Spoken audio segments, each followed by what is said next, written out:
What's up, everybody? I'm on vacation this week, so I'm just going to give you a quick one here. So I want to do this like a mini podcast and put it out as a video on the Dynasty and DFF YouTube channels. Really, this stemmed from a couple questions I got this week in the DFF and DU Discord. So I'm just going to jump right in and knock these out.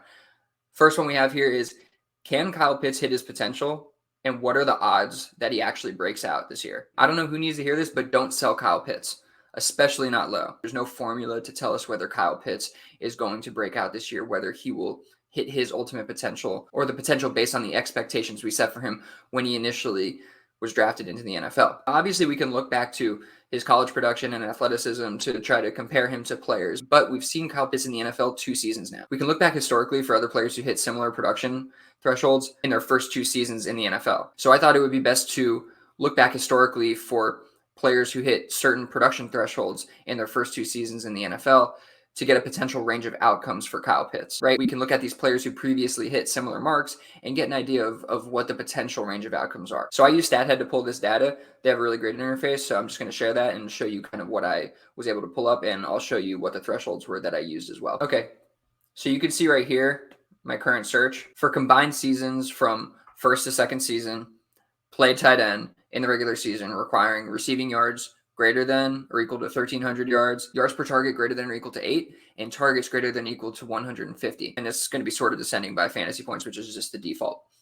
So you see we get a really short list of players right here, right? And those thresholds were derived really from looking at Kyle Pitts' first 2 seasons to see what he's done and see, the players who matched those similar thresholds. And again, short list of absolutely incredible players: Rob Gronkowski, Jimmy Graham, George Kittle, Aaron Hernandez, Antonio Gates, and then Kyle Pitts. 6 players in all.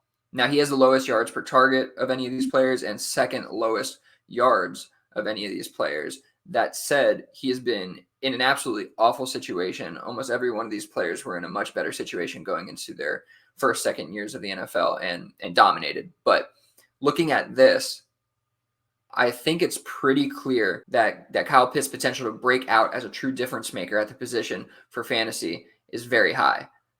Given the historical comps based on his first 2-year thresholds, he looks really good against the players he's matched up with based on our query search. So that's obviously just one way to look at it, but I do think that those thresholds are looking at opportunity, where they earn their targets, and how they produce with those targets. So I think that it is a good indication. I think it is a very good indication of what he's likely to do. And we see now Arthur Smith kind of getting his team really set up with Bijan Robinson at running back. He has the wide receiver 1 in Drake London, and then he has Kyle Pitts there. They seem to believe enough in Desmond Ridder.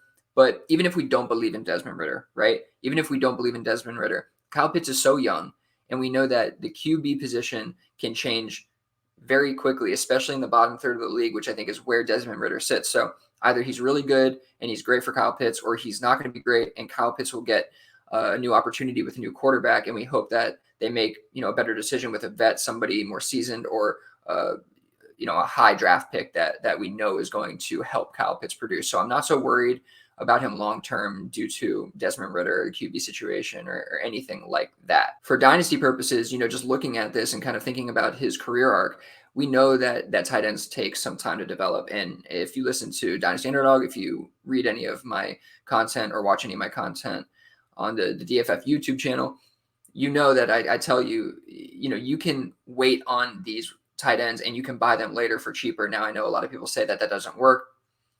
People are kind of hip to that idea, for lack of a better term, but I think that it's still possible because the cost is so high for these guys. Like, you're looking at the cost of Dalton Kincaid going in the middle of the first round of Superflex drafts, and sometimes even higher.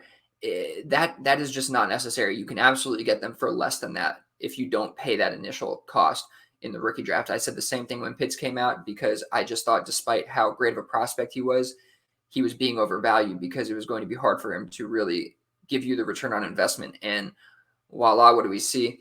There was a dip in value from first year to second year to even now, right? So for me, for dynasty purposes, selling Pitts now feels like a total mistake. And at the very least, selling low is a huge mistake. So you just can't do that, or not even at value, right? You can't even sell them at current market value. It just doesn't make sense. So, if Pitts were to break out at a similar level to any of the players shown here, his dynasty value would increase significantly, and so will his production.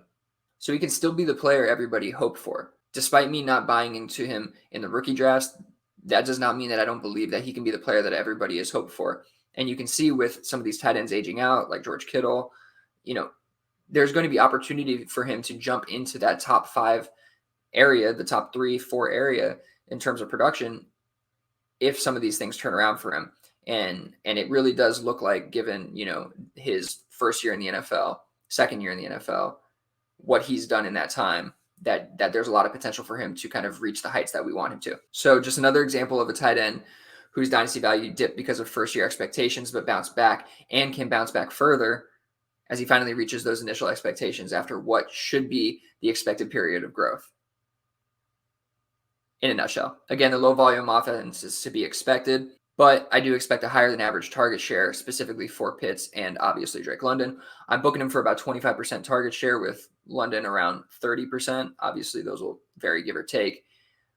As I said, Desmond Ridder may limit the upside, but short term, we're talking dynasty, and the QB situation can change fast, like I said. So one more part of this that we can really quickly talk about is this trade offer that was discussed in the Dynasty Underdog Discord channel. Everybody should join that. Everybody should become a member of Dynasty Football Factory, and you get access to the Discord there, which is absolutely awesome. But Dynasty Underdog Discord channel, very fun as well. And we talk about stuff like this all the time. I just thought this would be a good way to kind of show this trade that was discussed using Dynasty Trade Calculator to just give like an idea of market values and how kind of I am thinking about Kyle Pitts in terms of a Dynasty asset, right? For this one, the trade was Kyle Pitts and Roshan Johnson for Brandon Ayuk, Noah Fant, a 24 first and a 24 second. Now, I think this was a 2.0 tight end premium league, which you can't quite add in here, which is fine. So, bump them up a couple points, and you can see the total points down here at the bottom. The Kyle Pitts side still holds a slight advantage. And in the Discord, I was just like, this doesn't add up, right? Because, again, you're selling at the very least at current market value. You're not selling at what his potential can be, what Kyle Pitts' potential can be, which is, you're looking at the list we discussed before, talking about Rob Gronkowski, Jimmy Graham, George Kittle, Aaron Hernandez, Antonio Gates. At their best, they're valued much more than the group of assets you're getting in Brandon Ayuk, Noah Fant, 24 first and second. And just to put it simply, the single dynasty asset that is Kyle Pitts is much more valued than the sum of the parts on the opposite side. So, you can trade Pitts for depth here, but I don't think there's any way you're getting any sort of similar upside if these guys hit that you'd be getting if Kyle Pitts were to hit.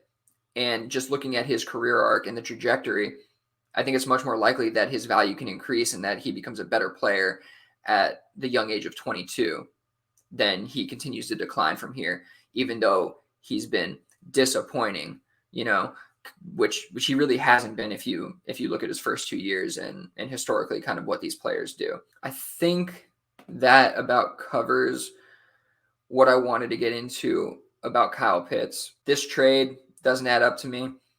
I think a lot of people are going to be trying to buy Kyle Pitts low between now and when the season starts. So for me, he's an absolute hold. I would not sell unless I'm getting a crazy deal. I would expect him to turn it around maybe compared to what we think, but I would expect him to continue to improve.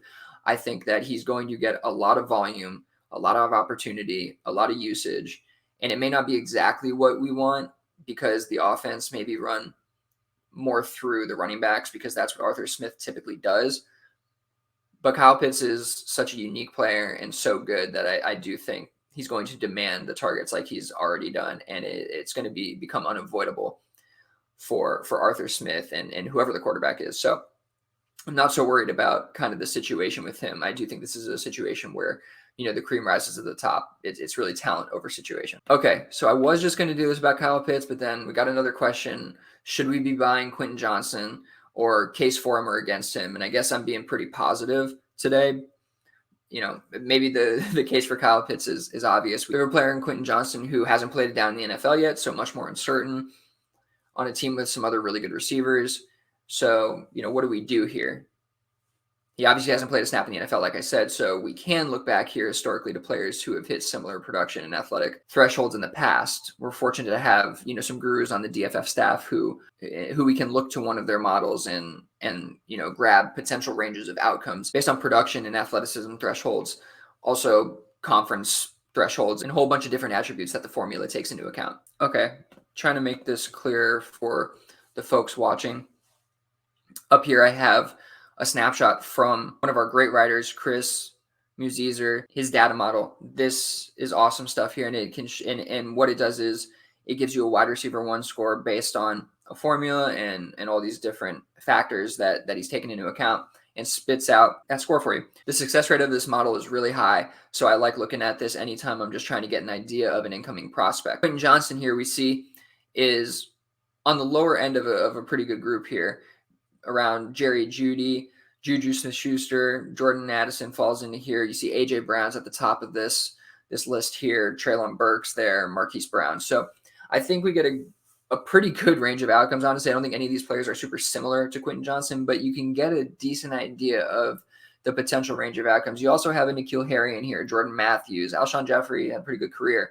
But there are some guys, Cortland Suttons, who were underachievers, I would say, who never really panned out the way that we expected. So there's obviously that concern with Quentin Johnston. So I think the wide receiver 1 model is just a really good way to get a better idea of again, the range of outcomes, the potential outcomes that a prospect has coming in. And I think that's what this does. So if you want to know more about how the wide receiver 1 model is built, more about, some of the rankings based on this wide receiver 1 model, you can go to dynastyfootballfactory.com and check out this article, Final Wide Receiver 1 Dynasty Rookie Wide Receiver Analytical Model Rankings.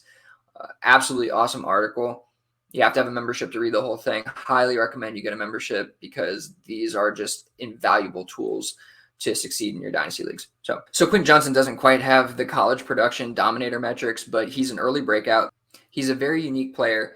Very explosive per the RAS score. You see the vert and broad jumper just through the roof. Ran a 4.25 40, but is still solid, I think, for a 6'2 player like him. Now, it's not, blowing the doors off, and you'd like to see something a little bit better, but I still think that is fine for his size. And, we have the RAS score here up on the screen. And, his composite size grade and composite explosive grade, a great and elite. That's awesome. That's what you want to see. His composite speed grade is good. Agility grade poor. But man, when you throw on the film after the catch, he's pretty agile. So he might just have a little bit of a faster play speed than most. Really, when it comes to the Chargers and you look at kind of his situation, he's most similar to Mike Williams, right? But he is more explosive. I mean, just by the athletic testing alone, and just when you watch him, he's a more explosive player, both, it seems, before and after the catch. And the Chargers have a potential out on Mike Williams in 2024. Now, they also have Keenan Allen, right, who is their number 1 wide receiver, who is 31 years old. And they also have an out in 2024. Now, do I think that they're going to move on from both Keenan Allen and Mike Williams in the same year? Pretty unlikely. But the potential is there, and I think that if Quentin Johnston works out in any way, we're going to see Mike Williams booted out the door. So we do have potential for Quentin Johnston to be the wide receiver 1 for Justin Herbert for the foreseeable future. We just saw a new 5-year deal for Justin Herbert. We could see this guy tied to him for the foreseeable future. I'm talking about for the next, 5+ years potentially if Quentin Johnston is really that good and they want to extend him at the end of his rookie contract, and they have him for 4 years and I think a 5th-year option. Pulling up keep trade cut here, not my favorite thing, but another way to look at market value. And I think we always need to kind of keep a pin on the market value. Quentin Johnston, you see him right there at 61, valued below Christian Watson, just above Jahan Dotson, DJ Moore, Javonte Williams. Honestly, for me, I'd easily take Quentin Johnston over Christian Watson, Jahan Dotson, Javonte Williams. And I think you could probably get him for plus because people still don't believe in him. But, tied to one of the best quarterbacks, one of the best young quarterbacks in the game, potential to be the wide receiver 1. I wasn't the biggest fan of Quentin Johnston on film, to be honest. I thought that, in terms of route running, he had some work to do. There's some other parts of his game that aren't super refined, but he's explosive. The Chargers believe in him. First round pick. Historically, his range of outcomes are pretty good.